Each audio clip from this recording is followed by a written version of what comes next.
Jamestown, Virginia, established in 1607. This was the first successful English colony in the New World and the beginning of a colonial frontier.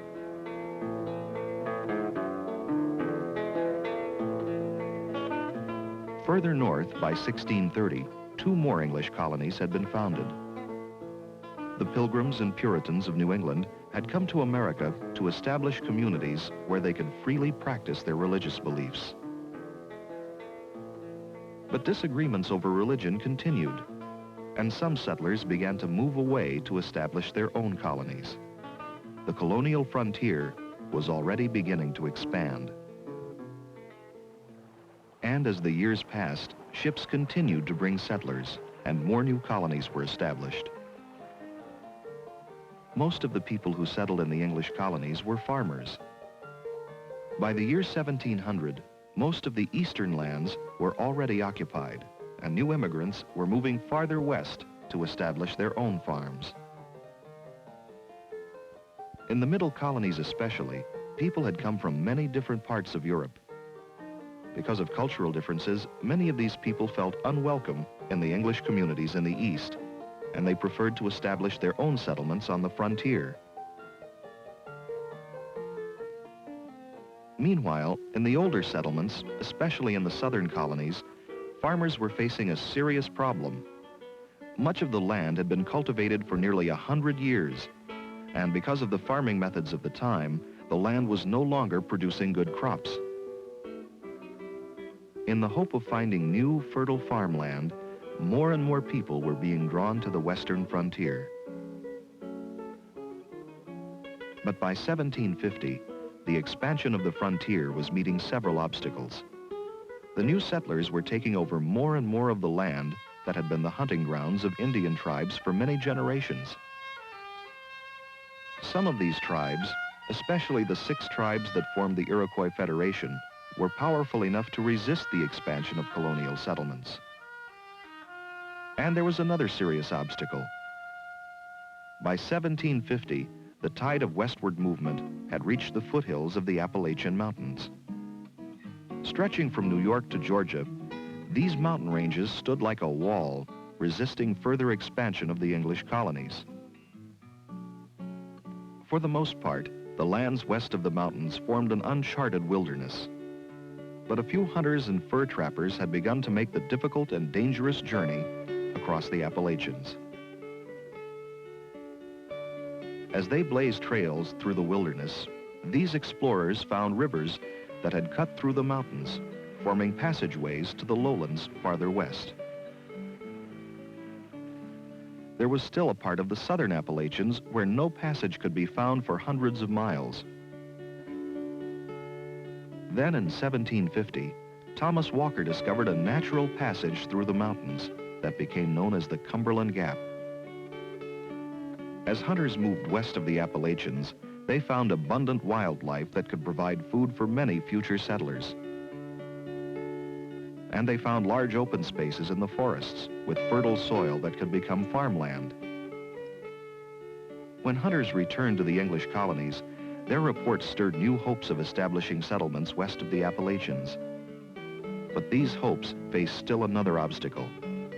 The lands west of the mountains were claimed not only by England, but also by France. By 1753, the French had begun to build a series of forts in the valley of the Ohio River. France would use military force, if necessary, to keep the English from establishing settlements here. These conflicting claims soon led to war between England and France, the French and Indian War, beginning in 1754. Twice during this war, armies of English and colonial soldiers marched to the Ohio Valley, building roads as they advanced through the wilderness. Eventually, the French were defeated, and in 1763, England took possession of the lands once claimed by France. Along the roads built by the English and colonial troops, settlers from Pennsylvania and Virginia began to move into the Ohio Valley. By 1775, many families in Maryland, Virginia, and North Carolina were preparing for a journey across the Appalachians to establish new homes in Tennessee and Kentucky. To understand what this journey must have been like, imagine a typical family in North Carolina preparing to leave a farm that had not produced good crops for many years. They could not take many possessions with them, only what could be loaded on a pack horse and what they could carry themselves. In order to plant the first crop on their new fertile farmland, they needed to take seed corn with them. The long sack was tied in the middle so it could be slung across the back of the horse. In the other half of the sack, they packed seed potatoes. They'd need a spinning wheel to make yarn for new clothes and for mending old clothes. An axe for chopping down trees to provide logs for their cabin. And a scythe to clear away the long grasses from their fields. Rifles and gunpowder for hunting, and perhaps for defense against the Indians. And they would also need cooking utensils. Sometimes there was room for a few personal possessions, if they were small and very special. But for the most part, they could take only the things they couldn't do without, like the iron plowshare that would be used to plow the rich soil on their new farm. The family was looking forward to a better life beyond the mountains, but they were also leaving behind many things that had been important to them. They were giving up several of their treasured family possessions. Some things had been brought from England. Others had been made with great care by the settlers themselves. All of these things would be left behind with relatives and friends who remained east of the mountains. And so the time came for the family to leave their old home. With a few head of livestock and the pack horse loaded with all it could carry, they began the journey.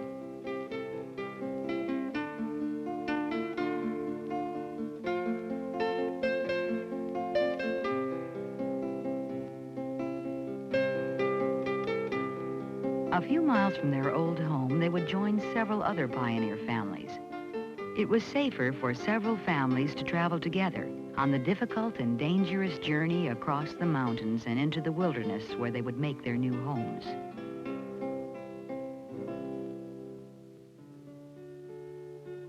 As their guide, this group of pioneer families had hired a hunter who had crossed the mountains several times.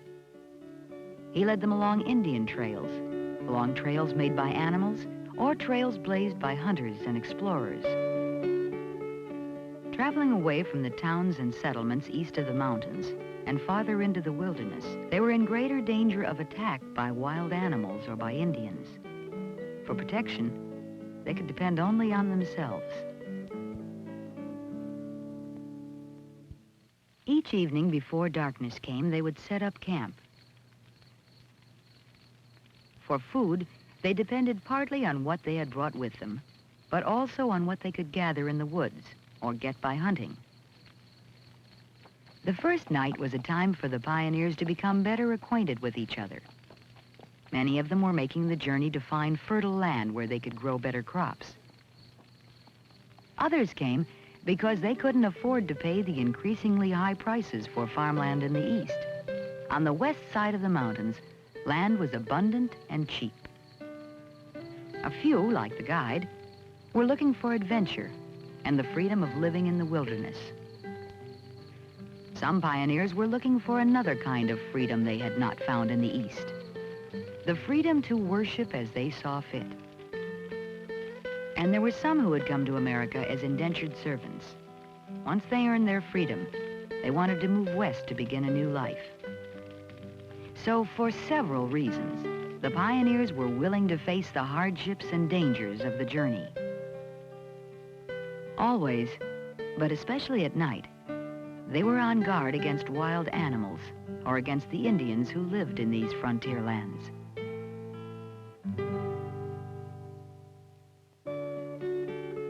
Day after day, for several weeks, the journey continued, across the mountains and through the wilderness.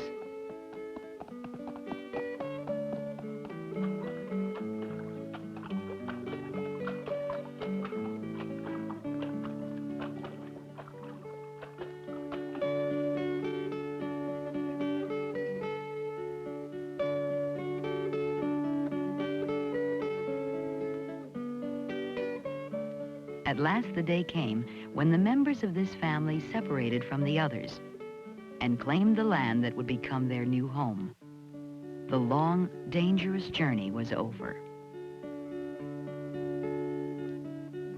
And so, by 1775, many families had made the journey across the Appalachians to settle in Tennessee, Kentucky, and the Ohio River Valley.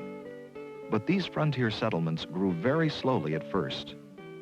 In 1775, the American colonies faced a crisis that would help shape the future of the western frontier. The Revolutionary War had begun.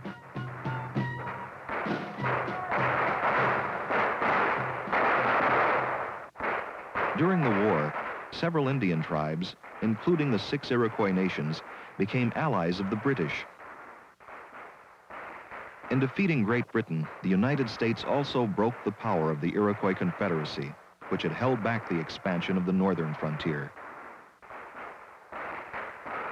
A few years after the Revolution, an American army crushed the resistance of another Indian confederacy. At the Battle of Fallen Timbers in 1794, General Anthony Wayne defeated the Shawnee Indians and other tribes of the Ohio country. The Indians were forced to sign a treaty, surrendering almost all of their lands to the United States. No longer were the Indians powerful enough to hold back the expanding frontier. To provide for the government of the region northwest of the Ohio River, Congress had already passed the Northwest Ordinance of 1787. The people who settled here would eventually form their own state governments on an equal footing with the original 13 states. By 1795, the way was open for thousands of people to join the westward movement. In the South, many pioneers followed a route around the southern end of the Appalachian Mountains. And others traveled along a system of new roads that led through the Cumberland Gap. From the Middle States, thousands of settlers journeyed to the Northwest Territory, traveling on the Ohio River by flatboat. And in the north, a new system of roads was built through the mountains to the Great Lakes region. So by 1795, there were several routes across the mountains, and it was possible for many people from all of the eastern states to join in a great westward movement.